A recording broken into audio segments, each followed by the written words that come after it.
ఆంధ్రప్రదేశ్ రాజకీయాలు చాలా చాలా వేడిగా ఉంటాయి. గత కొన్ని సంవత్సరాలుగా వైసీపీ ప్రభుత్వము అధికారంలో ఉన్నప్పుడు కూడా టీడీపీ పార్టీ నాయకులపై, టీడీపీ పార్టీ మంత్రులపై, టీడీపీ అధ్యక్షులపై ఇలాగే దాడులు జరిగాయి.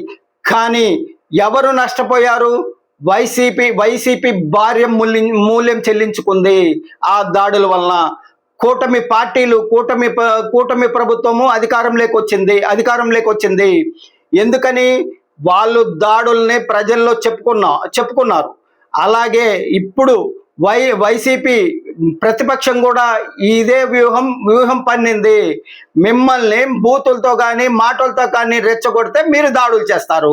మీరు ప్రజల ముందు మిమ్మల్ని దోషులుగా నిలబెడతారు, జడ్జిల ముందు కానీ ప్రజల ముందు కానీ. అది గమనించాలి. కూటమి పార్టీ అధ్యక్షులు చాలా గమనించాలి. శాంతం వహించాలి, సహనం వహిస్తే మళ్ళీ మనం ప్రజల్లో చెప్పుకోవడానికి ఆస్కారం ఉంటుంది, మళ్ళీ గెలవడానికి ఆస్కారం ఉంటుంది. కానీ దాడులు చేయకూడదు. కావాలంటే మీరు కూడా బూతులు తిట్టుకోండి. ఎందుకంటే నేను వీడియో ద్వారా బూతులు తిట్టుకోవద్దనే చెప్తున్నాను. విమర్శలే చేసుకోండి, ఎవ్వరూ బూతులు తిట్టుకోవద్దనే చెప్తున్నాను. కానీ ఏ పార్టీ శాంతం వహించట్లేదు, సహనం వహించట్లేదు. బూతులు తిట్టుకోవడానికే ప్రయత్నం చేస్తున్నారు.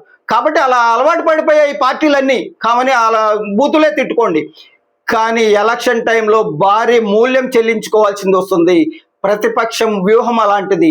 ప్రతిపక్షం వ్యూహం కూడా చదువుకోవాలి. మన వ్యూహం కాదు. ఎలక్షన్ టైంలో దగ్గర ఇంకా 30 నెలలు ఉంది.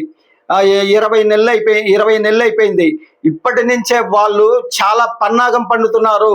కానీ కూటమి పార్టీ అధ్యక్షులు ఎందుకు గమనించట్లేదు? గమనించాలి, శాంతం వహించాలి, సహనం వహించాలి.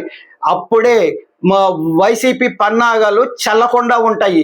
వైసీపీ పన్నాగాలన్నీ గమనించండి. నేను ప్రతిసారి ఈ వీడియో ద్వారా నా my pen paper YouTube channel ద్వారా నేను తెలియచేస్తూనే ఉన్నాను కూటమి పార్టీలకు కానీ, కూటమి అధ్యక్షులకు కానీ, అన్ని పార్టీలకి. ఎందుకంటే రాజకీయ ఎన్నికల వ్యూహకర్త చాలా తెలివైన వాడు. వచ్చే ప్రమాదాలని పసిగట్టగలడు. అందుకే కూటమి పార్టీలని సహనం వహించాలని ఈ వీడియో ద్వారా కోరుకుంటున్నాడు మై పెన్ పేపర్ అధినేత, విజయవాడ, ఆంధ్రప్రదేశ్, తాతా సుబ్రహ్మణ్యం. మిగిలిన విషయాలు రేపు మాట్లాడుకుందాం.